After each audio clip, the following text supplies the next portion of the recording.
Hello and welcome to the latest episode of the Blood Red podcast. I'm your host, Keifer MacDonald. I'm joined by Paul Gorst. Paul, how's things? I'm good, yes, very good. We're sort of in the end of post-season sort of lull, I guess, but there's enough going on, isn't there, for us to get stuck into today, and get stuck into we will.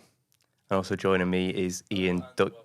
Hello. Sorry, what's going on there? Talking to us? Hello. It's Ian Doyle. Doyle, how's things? A lot better than they were a few minutes ago, because I've just discovered that our producer Ian was in Hollyoaks once. Got chucked out of a pub. Thrown out the dog unceremoniously. Exactly, I can't wait to see this. Yeah. See the footage. And he was in Hollyoaks as well. Anyway, continue. Just saying, he hasn't been seen in front of the camera since, has he? Well, hang on. On our Everton podcast, he's always the big time, isn't he? I'm sorry, I'm just going to interject here. The reason why we're late to this podcast is because of this very conversation about Hollyoaks. So just let everyone know who's listening and watching, that's the reason why we're late. There you go. Fair enough. Anyway, Keifer, go on. Before we get into today's episode, shout out to our sponsors, NordVPN. Our sponsors have got a new eSIM service app called Saily, brought to you by the creators of NordVPN. Download Saily in your app store and use our code BLOODRED at checkout to get an exclusive 15% off your first purchase.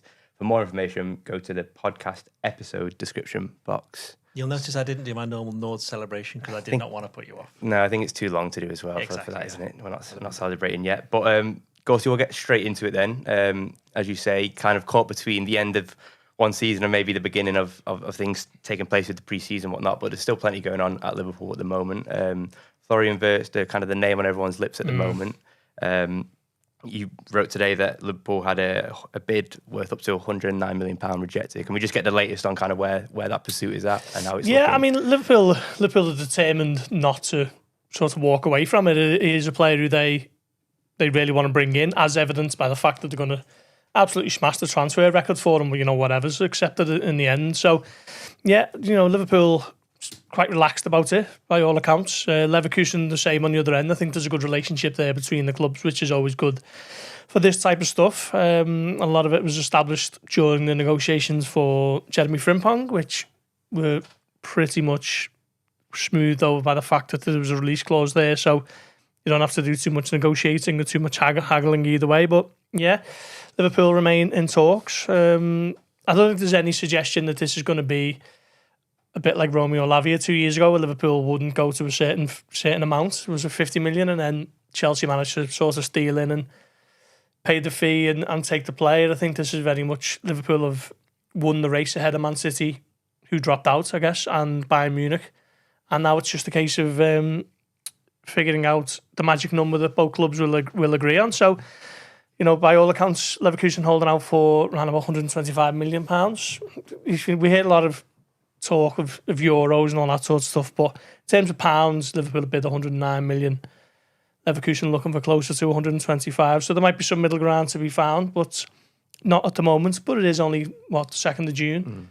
Liverpool are keen to sort of get it done sooner rather than later, but I guess the size of the deal involved, the numbers need to work, and there is no sort of panic or concern at this stage, and talks remain ongoing. And okay, I guess some supporters don't want to hear that, but that is where we are at the moment. And then just in terms of some of the other details, you say a bid up to £109 million, just for people who may not be aware, what's that kind of, I know there isn't exclusively kind of set out clauses, but what would that typically entail? It'd be Premier League success, Champions League success, a certain number of appearances, that kind of. Yeah, I mean, we don't know how it's structured, but there will be some add-ons involved, performance related and, appearance based. And, you look at when Liverpool signed Darwin Núñez in 2022 for 64 million initial, and then it went up to 85 million.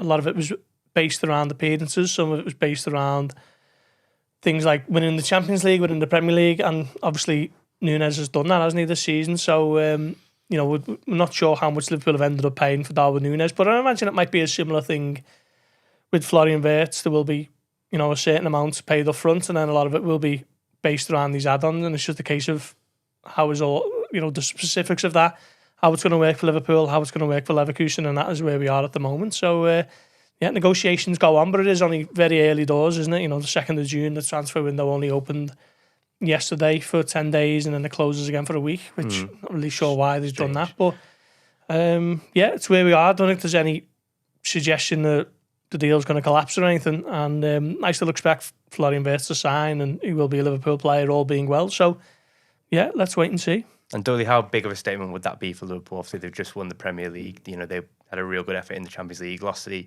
eventual winners, Paris Saint-Germain. But to go out and firstly sign Frimpong, you know, days after the season ends, and then to go and add someone like Florian Wirtz, and I imagine there'll be a few others who probably follow through between now and September the 1st. I mean, how big of a statement is that for Liverpool? Well, you've got to bear in mind both of these players aren't exactly new to Liverpool. I mean, Frimpong was going to come to, or wanted to come to Liverpool's academy, what was it, 15 years ago, something like that? And Wirtz has been on the radar for at least 5 years. So, you know, not just Liverpool, but all clubs, they highlight or pinpoint these kind of talents very, very early age. And for a lot of the big clubs, they don't want to go in early and get them because they want to see how they progress. And the fact that Liverpool, in the case of, how are you pronouncing it, by the way? It's Wirtz, isn't it? Well, it is Wirtz, yeah. It's Wirtz, isn't it? Yeah. I've got a feeling if he does sign, he may end up being one of those players that has his name mispronounced all the way through. Yeah. And never On the Blood Red podcast specifically. Yeah, basically, yeah. Like Bruno Fernandes. That's not his name, is it? It's Fernandes, yeah. Anyway, going back to Wirtz. Florian, Flo, as Thingy called him the other day. Theo called him Flo. Xavi Alonso calls him Flo. Big mates with him. Yes, we saw him play against Liverpool for Bayer Leverkusen in the Champions League at Anfield. And I remember at the time thinking, it was in the second half where he did something. I went, I've just forgotten he was playing. Yeah, but it wasn't just him. It was the whole of the Bayer Leverkusen team. But you could see one or two flashes. And you don't go by that game, though. You go by what he's done throughout his time at Leverkusen and Cologne, wasn't it, before that? So that he is valued so highly by Liverpool, by Bayern Munich, and reality is by Manchester City as well, but they just thought, you know, he's obviously made his mind up that he wants to go to Liverpool, and they come up with an excuse saying the package was too expensive for us. But, you know, hang on, this is a club that signed Erling Haaland for what was it meant to be 51 million, but we all know it was a lot more than that overall. Is a big statement. I mean, in some ways, the statement has already been made by the fact that Wirtz wants to come to Liverpool as opposed to any of the other clubs. The real other statements that Liverpool have to make now is that they can actually get this over the line, because I know we mentioned before about Lavia and about Caicedo. They're slightly different in the sense that with Caicedo, he obviously wants to go to Chelsea, and Lavia, Liverpool weren't massively convinced they were going to want it. He was worth it at that particular time in his career. A bit different now because it's actually been quite good for Chelsea. But I think enough time's passed now to say that was very much a Jurgen Klopp decision. Yeah, that's fair enough. And in the end, Liverpool ended up buying midfielders that's won the Premier League, so you can't say that it was wrong for what they've done there. But the time has come to improve on the team that did win the Premier League, and that we've said this so many times, that Liverpool are in this interesting position where there are obvious areas where they can improve. Obviously, at right back, they're going to have to make the change. They've made it already with Frimpong, with Conor Bradley coming through, and Frimpong can obviously play further up down the right wing, which is going to have to come into consideration when you consider that Mohamed Salah's going to be disappearing for, could be like 6 or 8 games, couldn't it? Around like Christmas period, because it's a little bit earlier than normal. The Africa Cup of Nations, that's in Morocco, isn't it? Yeah. In terms of Wirtz, yeah. That area of that pitch, you mentioned it very, very early on the season just finished, that number 8, the 10 role, was one where you thought Liverpool could improve. Yeah. In terms of the numbers that you're getting out of Szoboszlai. Again, they've won the league and they were a bit unlucky to go out of the Champions League, so I don't think they can complain too much with what they've done, but that they're looking to go on to another level after that. That's the real big statement for me. That this player coming in would have cost 80, 100, 70, whatever. I think that's slightly immaterial in the sense that Liverpool are in the market for one of the leading young players in Europe who wants to come. That tells you where Liverpool are at the moment, which is good news when you consider that their own leading young talent who came through the ranks and won stuff has decided to go off somewhere else. I was speaking to someone for a piece that's going online in the morning about Wirtz, and Ed McCambridge, who works for 442, but he also works for the Bundesliga themselves. And I was expecting a little bit of, he's good at this, he's good at that, but he can improve here or there. And he was, I was blown away by what he told me, how much he rated him. He was basically calling him the new Kevin De Bruyne, and he was saying he's the best player in Germany. No one batted an eyelid when he won the Bundesliga Player of the Year because he was that good. Better than Musiala. Just everything he was saying was just massively positive. I think he's got, what was it, 11 assists, was it, and 10 goals this season, 11 and 11 for both last season. So he's getting up there into double figures for the last 2 seasons, which has been his real sort of breakout years.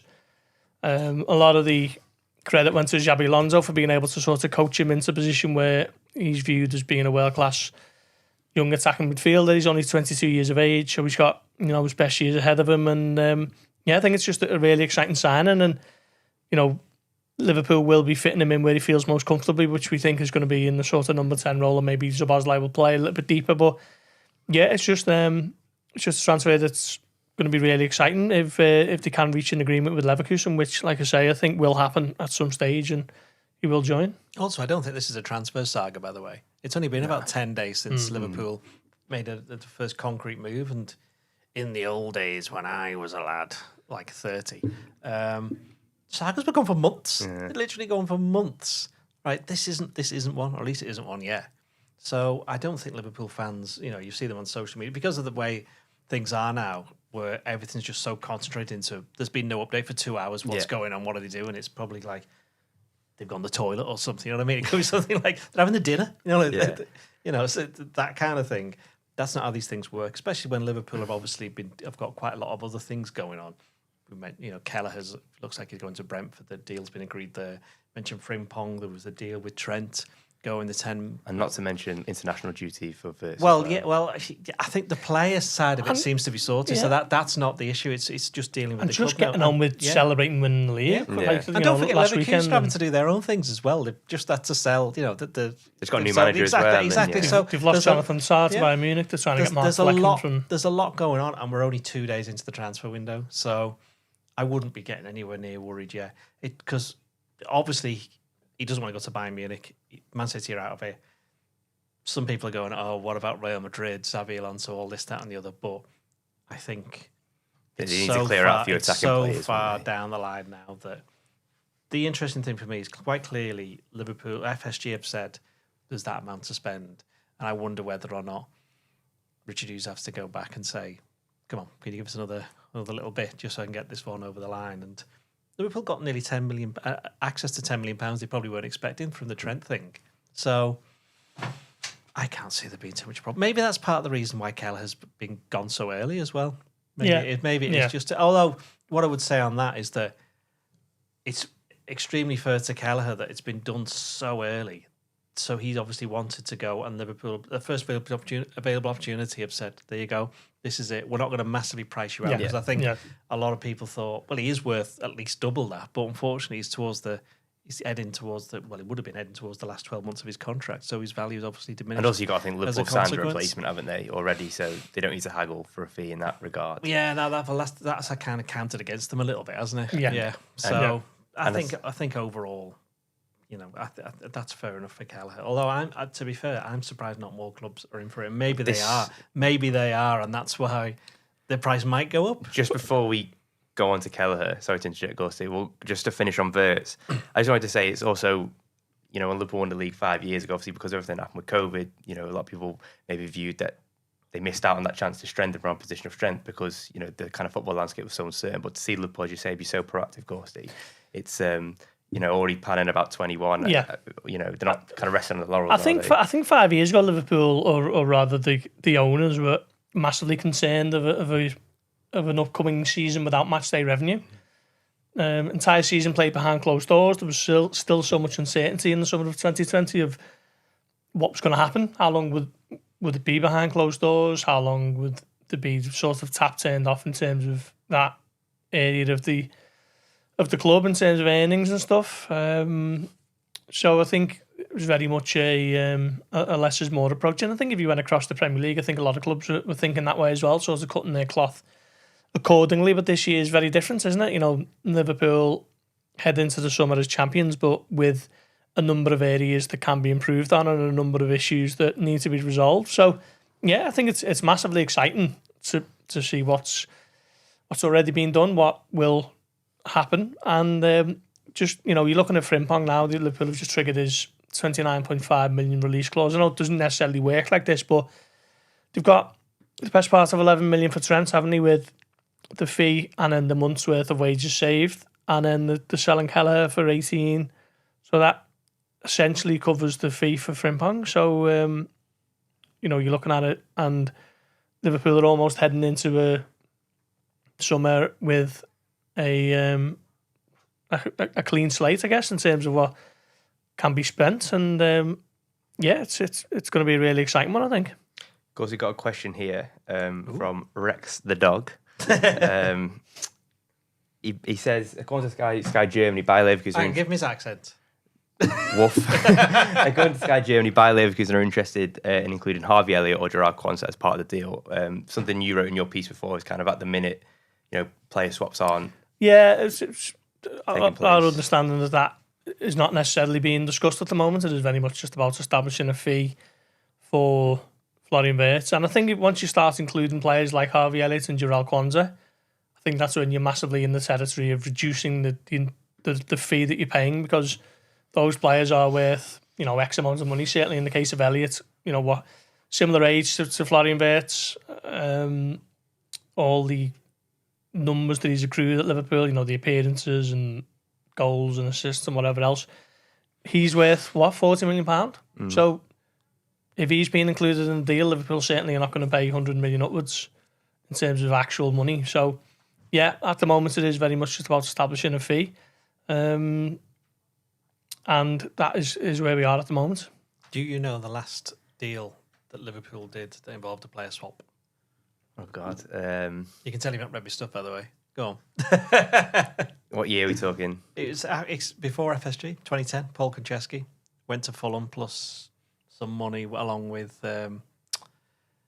Laurie Della Valle and the other guy. Kalas. The Croatian guy. He scored that volley, didn't he? Yeah. Wasn't there a story about that? The Fulham... They signed the wrong player. Yeah. Hodgson thought he said, I can't remember which one of those two it was, though. So, interesting. But the point is that under FSG, there hasn't been a direct player swap. Yeah. Although, if you look at it, on the same day, Andy Robertson joins from Hull and Kevin Stewart goes. And 3 years later, Jota comes from Wolves and however, as I call him, Hoover, he goes to Wolves. So they weren't swaps as such, but, it's one of those. And Doyle, just on the whole thing about Wirtz in terms of, he clearly wants to come to Liverpool as opposed to Manchester City by Munich as well. I mean, that's a great endorsement for Slot, really, isn't it? I mean... But from what we're led to believe is that the reports in Germany is that Slot is basically the reason why this has happened. Yeah. Because he painted such a good vision and a clear way that he wants Wirtz to play, as opposed to from, again, what we've read in Germany, because obviously they're a lot more connected with German clubs than we are. Then Vincent Kompany managed to buy Munich, and I don't even think Manchester City got as far as doing that, to be honest. I think it became quite clear to them that Liverpool were his chosen destination, and I think that does say a lot about Slot, but it also says a lot about Liverpool generally, that they are now, and they have been for a while, to be honest. You look at Alisson, you look at Van Dijk, these players who are, if not at the top of their particular position, are very much getting there. Yeah. That they want to come to Liverpool because they realise, one, they can get better, and two, they've got a really good chance of winning stuff, because winning trophies isn't guaranteed. But look what Liverpool have won over the past 6-7 years, and even when they've not been winning, they've been getting to finals, they've been finishing second. They're a very, very competitive team, and if you go into any squad where at the start of the season we've got a chance of winning everything, that's all you can ask for. I think Liverpool have been able to steal a march on Bayern because Bayern have been a little bit complacent. They just expect that they're going to be able to bring in the best talents in Germany that don't already play for them, and a little bit of hubris and arrogance. And I think while that's been going on, there's been reports in German media of Bayern being confident about it. All the while, Wirtz hasn't actually sort of decided what he was going to do, and judging from one or two reports that I've read in Germany, that seemed to have irritated Wirtz and his mum and dad, who were his representatives. So I think while that's happened, Liverpool have been able to sort of establish, a plan for him, and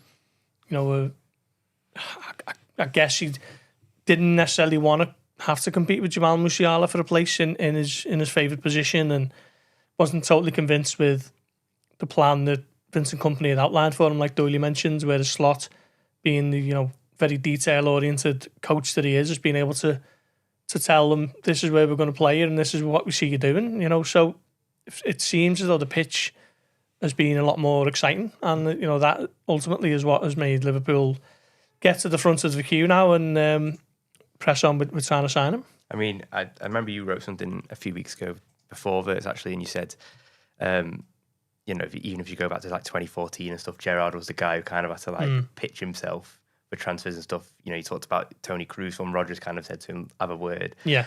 Then obviously Doyle speaks about Alisson and Van Dijk.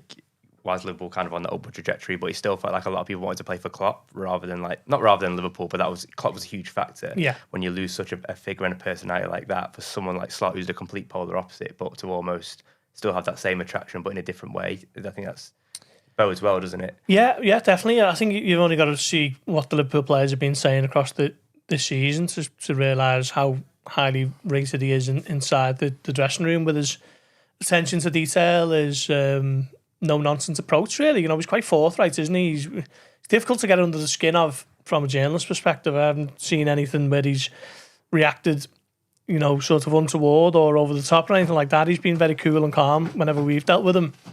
And I imagine for a player, that's quite nice to sort of have as your boss. He will tell you what needs to be told, but he will do it in a sort of matter-of-fact way. So, yeah, maybe he is something else for Liverpool to have in their sort of arsenal of bringing in players, because Klopp was that for years, wasn't he? So it's quite nice that if that is the case, that it's carrying on. I wrote something after Zubimendi, which was a little bit of devil's advocate, saying, is this a sign of a problem Liverpool might have now that Klopp's gone in terms of luring players? But that's kind of gone by the wayside now because everybody can see what Slot can do. If you add it to his work that he did, we mentioned this the other day at Feyenoord and Alkmaar, then suddenly it's like we've got a manager here who 4 out of the last 5 seasons or 5 out of the last 6 has been challenging for the title wherever he's been. So I think people now look at Slot and go, right, it's helped him as well, hasn't it, coming to Liverpool? But as it will do, same with the players as well. Yeah, I think with Klopp it was different. He didn't really need to have his reputation bolstered, did he? I think, but it was front and centre, well, wasn't it? Well, that's the thing, yeah. Think Slot has been a beneficiary of coming to Liverpool and being a success at Liverpool.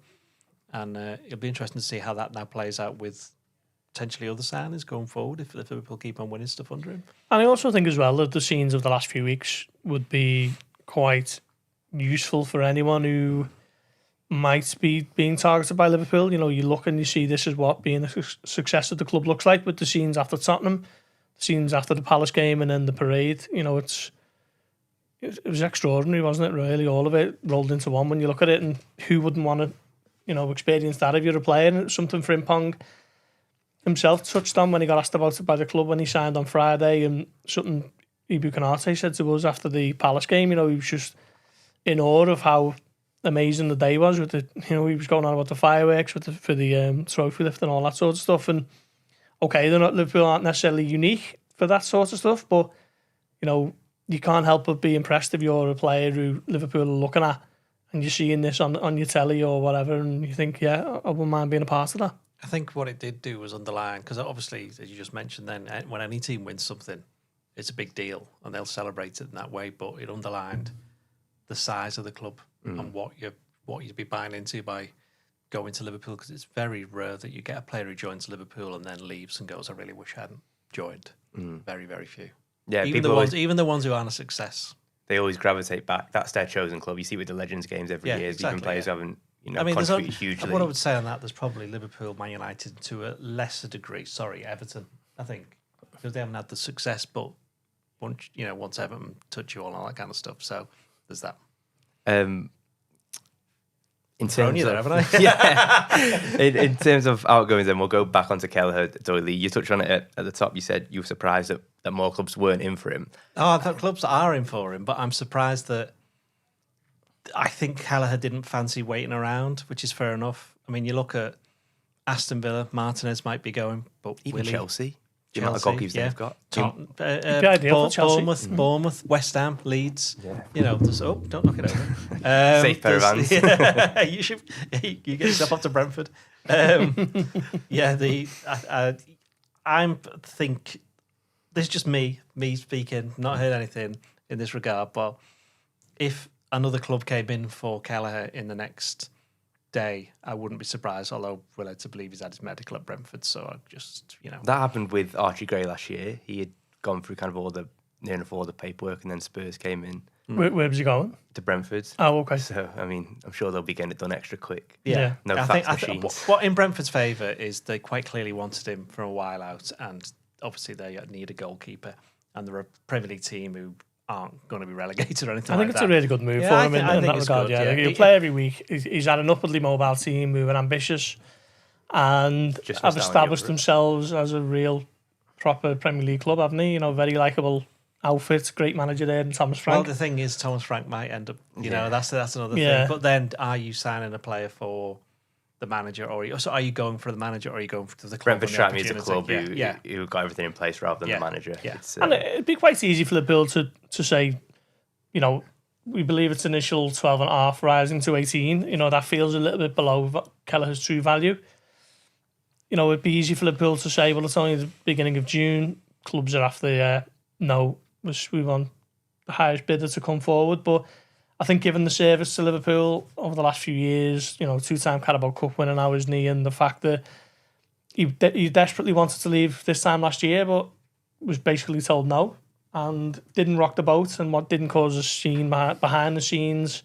And didn't play in 10 Premier League games. Yeah, and his attitude was exemplary after missing out on his move. So I think there's a little bit of an agreement that, if you find a project that suits, then fair play and off you go. So Liverpool may be getting a little bit less than his true value, but also he's in the final year of his contract, and other clubs know full well that Kelleher is nowhere near starting games for Liverpool next season with Alisson there and Mamardashvili to come in. So yeah, the worst case scenario would be him staying, having a full year at Liverpool, not playing a minute, and then leaving for nothing. So he's going to leave for a decent fee. He's going to go to a very well-run club, and he's going to be first choice, and Liverpool are getting a decent enough fee. So, fair play to him. I wonder whether there might be a sell-on clause as well. Yeah.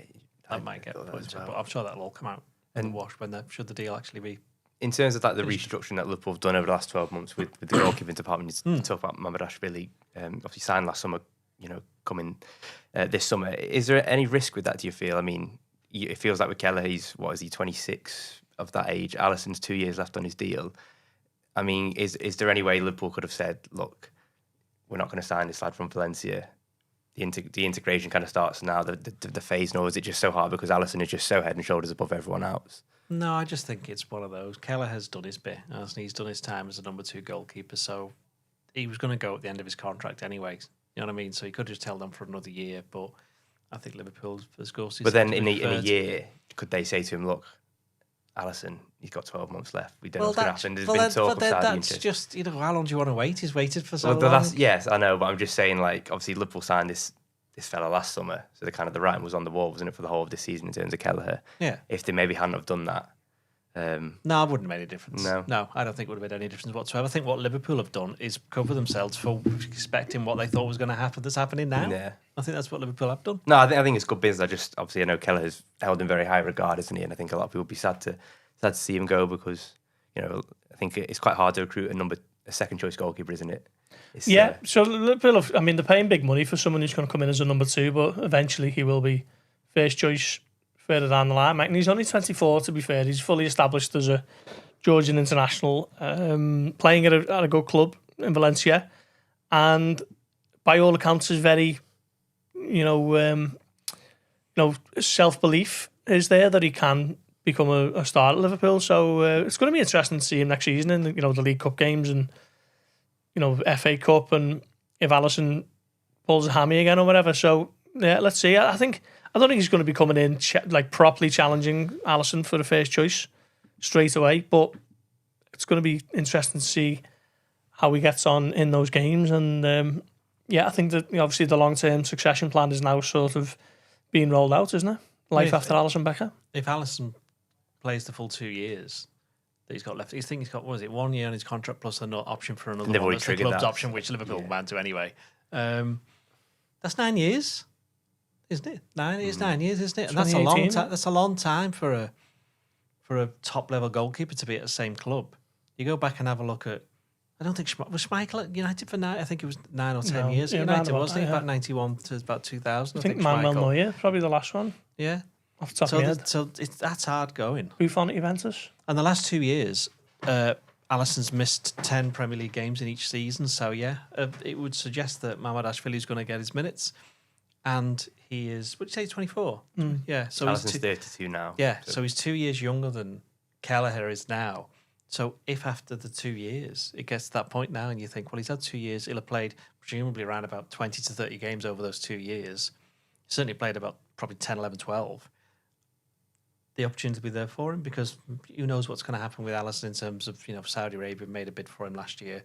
They might make another bid then. They might make another bid next summer. You don't know, but what Liverpool are doing is covering themselves because that's what the best clubs do, and they've got a player there who knows quite well that he's coming in to challenge Alisson, but probably knowing he's not going to get the minutes certainly in the first season. But after that, we'll have to wait and see because if you've got two goalkeepers who are very good, then Liverpool benefits. Yeah, I mean, I must admit, I didn't foresee the wisdom of this last year when it come out that Liverpool's first signing of the Arne Slot, Richard Hughes area was going to be a £29 million goalkeeper when they had Alisson in place and Kelleher as the sort of unofficially recognised best number 2 in the Premier League, wasn't he? So, the wisdom of it is starting to become known now, 12 months on. And, let's see what he's like. Looking forward to seeing him in action in those League Cup games and whatever else. I haven't even mentioned Jaros, Czechia international, who played 2 games this season and probably made Liverpool's best save of the season at Brighton in the League Cup. Great save. Well, in those 20 minutes he came on at Against, Palace. So, Doyle, speaking of Saudi Arabia, Luis Diaz is a name that kind of continues to be linked. Kind of first linked last summer, still being linked now. 28, 2 years left on his current deal. Bit of an awkward stage, I think, now because he probably wants the biggest contract of his career. Would Liverpool give that to a 28-year-old? No. Well, I mean, do you think he'll go? I mean, he's posted something the other day, which a lot of people have kind of looked on social media, and his girlfriend last night, which seen as like a bit of a farewell to Liverpool. Yeah, I mean, I wouldn't be surprised if he went, even though I have a difference of opinion with some of the people I know who would be quite happy to see him go, and I'm like, no, I think he's really good. He's an important player. Yeah, I think he's proven that with his versatility this season. And the running joke is that he starts the season that really strongly and he finishes it really strongly. He just doesn't like it. Well, who does? Who does like the cold? But then he gets Bayer Leverkusen and Tottenham and West Ham. It wasn't very warm. Even at United, I mean, that was the kind of game that cemented. He makes the difference, and he would be a big miss. The only way Liverpool would let him go is 2 things: 1, big fee; 2, replacements. And then you kind of just like plucking names out. But if you go by a track record, there's a guy up at Newcastle who they tried to sign last year, and Diaz could have gone then. So we'll have to wait and see. But then, of course, you got Cody Gakpo, and then are they going to sign a striker? Do they lose Diaz and then use that money to sign a frontline striker? So that's why there's so many possibilities for Liverpool. And as we've mentioned before, they're doing it from a position of strength and a position where quite clearly the best young players in the world want to come and play for them.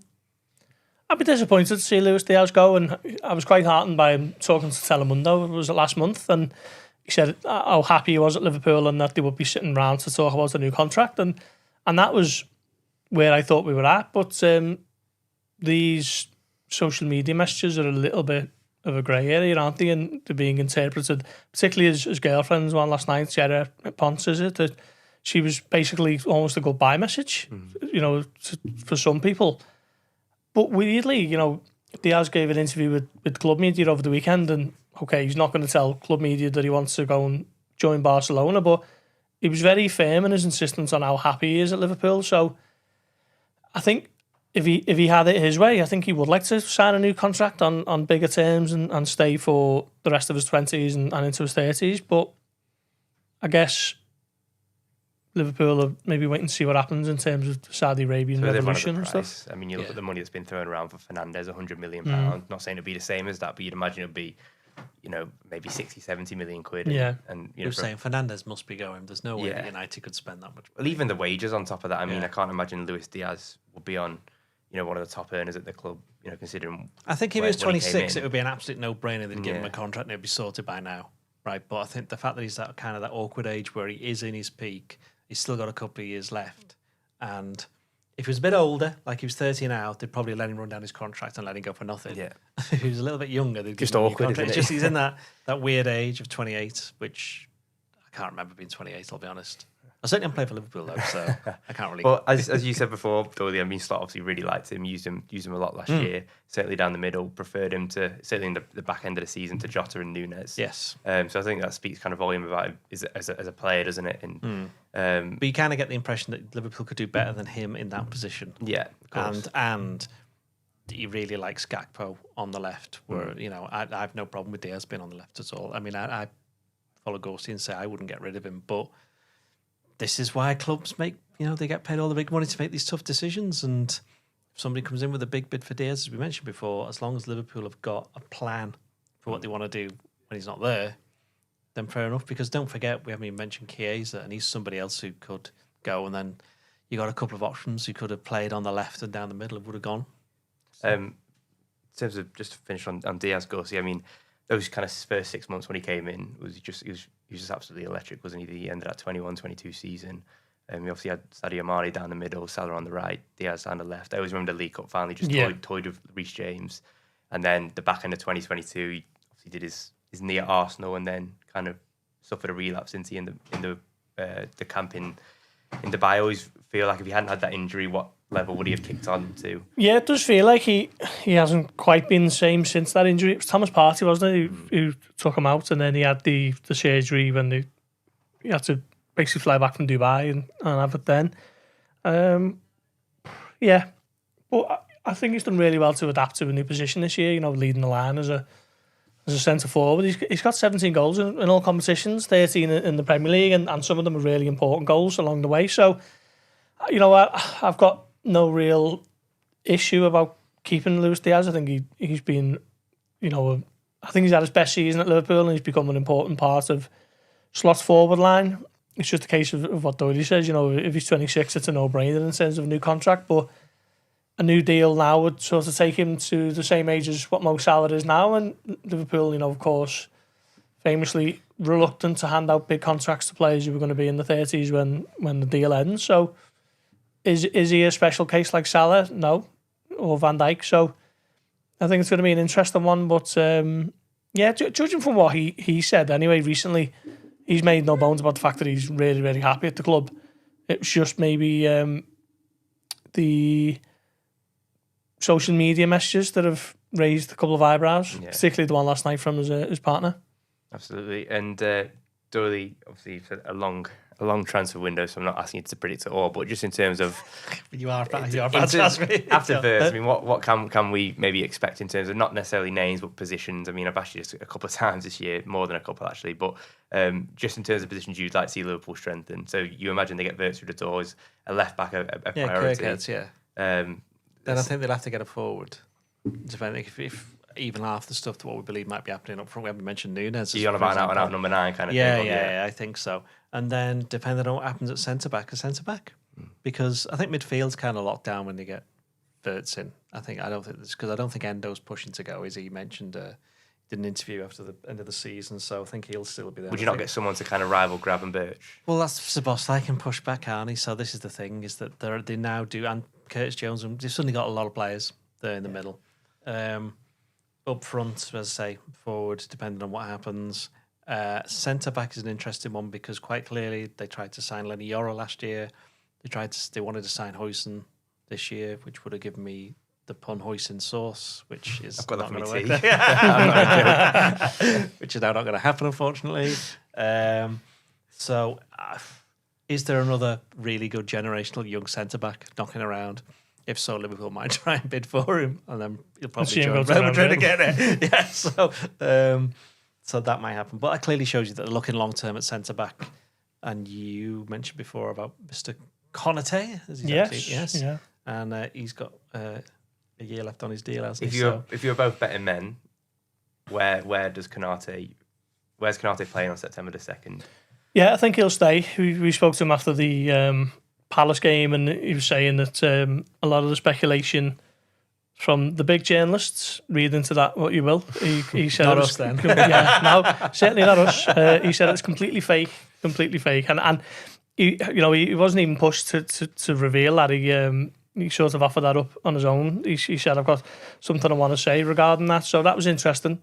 His agent spoke to the club last month, a few weeks ago. So, yeah, let's see what happens with that. He seemed quite confident that he would stay in Liverpool in terms of, it's almost like a wink and a nod and a smile and a laugh. And he said, let's see what happens. But, yeah, I'd love to see him stay because I think he's a fantastic centre-back. And, yeah, Liverpool can't really be allowing a Trent part 2, can they, with anyone else? So the flip side to that is if it reaches, the start of August and he's still not signed, did the Liverpool look to kind of move him on and get a fee, as Gus says you can't allow? I mean, the only place he's probably going to go now is Paris Saint-Germain, which, by the way, reminds me of, I mentioned to Ian beforehand that I've got this funny story to say, which has just reminded me, it fits in quite nicely this day. He doesn't know what it is, by the way. It's about Hollyoaks. No, it's not to do with Hollyoaks. It's to do with my dad. Right, so obviously, I'm in a band and we played in Preston on Saturday night. The Finch, for anyone wondering. Finch, for anyone. Also, we're playing in St. Helens on Friday night. Although, just use this although by all accounts, but, I've not actually been in the place that we're going, and someone said, yeah, it's a bit like the Star Wars Cantina bar, so I'm really looking forward to seeing the locals there. Anyway, so he actually went with us. He went with us to. He went with play us this to, podcast in the next place you go. He went with us to Preston, and I dropped him off home. He says, "Oh, I'll watch the Champions League highlights." So I left him to it, and my brother then turned up when he had it on the telly, and he's like, "What are you doing?" He says, "What the Champions League highlights?" He says, what are you doing? And he turns it over. And it turns out, because he's like 85 and he can't see properly, he got onto YouTube, he typed in PSG against Inter Milan and put the first thing on. And what came up was a FIFA simulation of the game, which he was watching. So my brother just turned it over. And my dad went, yeah, I thought they were moving a bit funny, the players. What score was it when he turned it over? I don't know. Someone says, Rage quit. Someone says, where in Preston, the ferret or the vinyl tap? Oh, it was the Wheat Chief. Oh, the Wheat was it? Chief. A very local pub, shall we say.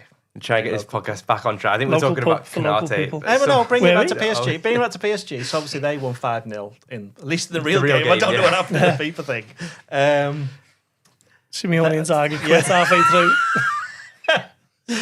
Marquinhos must be about 50 now, so there is a bit of an opening there for They've a new got centre They back. paid like 40 million for Pacho though. Then neither Kimpembe's there as well. Yeah, but he didn't really play all season. Did he? I don't think so. I think, and he obviously He's a Canate's- Paris lad, he's a isn't he? Paris lad, Yeah. and he's quite. He said, "Look, I'm a PSG fan, etc., etc." So there is that. If he's going to go anywhere, he'll be there. Interesting. We've had one question here, which is a bit rogue, but Can it be even more rogue no, than it's what I've not just really said? that rogue. But I mean, I imagine I don't think either of you are too interested. But I'll ask for your kind of thoughts anyway. Pep Lijnders joining Manchester City. Yeah. Some pretty big backlash on social media. A lot of comments kind of brought up what he said last year in terms of like, if I'm not assisting Jurgen Klopp, I'm going to go on my own. Obviously, I had the bad experience at Salzburg. I mean, first of all, either of you asked.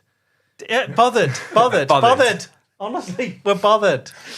Yeah, are we bothered? No, Do you mean that, Keifer? No, yes. not really. I guess Pep Lijnders feels okay with breaking his edict for the chance to work with Pep Guardiola, and would he be the first person to be able to say he's worked with both of those managers? Two of the greatest managers, certainly the last 10, 15 years in European football. There was the academy coach, I don't. Yeah. Was He he? did- Was he? I think at the Benitez? start. He was with Benitez, He was wasn't he? Benitez. Rodolfo Borrell. Yeah. but Yeah. What I would say on Linders is that he obviously made those comments working on the basis that he was then going to move into management and never ever be a number 2 to Yeah. anybody ever again. But it hasn't worked out, so I'm not particularly bothered by it at all. I mean, he's got to work. Yeah. So he's not going to. He's only still in his 30s, isn't he, Pep? Or was it maybe No, early he's 40s? Is he still only Well, he 39? was last year probably 40. I think that's how it works. Well, he did 39 to 40. Yeah, I think once he gets to 40, it all starts falling apart. Trust me. He's clearly been scarred by that Salzburg experience and probably jumped at not the first chance, but Yeah. 'cause there was Oh no, talk- let's face it, it's a good opportunity as well because City have got rid of loads of the coaching stuff, Yeah, haven't they? and Guardiola wants to freshen up. It is a chance to basically come into and start something new, and it could be the marrying of Linders and the Klopp approach with Pep. Colo Torres due to be going there as well. Yeah. I mean, it's at least from Liverpool's perspective, he's not going to be going into the City with all the trade secrets because it's a new regime and a different way of working. He will obviously know one or two things, but yeah, I'm not too sure I can get that worked up about it. Yeah, I don't think there should be a backlash either. I think, come on, grow up. No booing next season. You don't tell people to boo. You can't tell people what to do. You can't. Paying customers do what they want. Exactly, they can do it. They can go on and punch players. That's fine. So if anyone wants to go to Ian's concert of the weekend, and boo us. Join the queue. But that's all we've got time for on today's episode of the Blood Red Podcast. Thanks to Paul and Ian for joining me. We'll be back on Thursday. Yeah. StreamYard or an in-person? Person on Thursday. Good stuff. Well, we'll see you all Thursday then. And thank you for listening.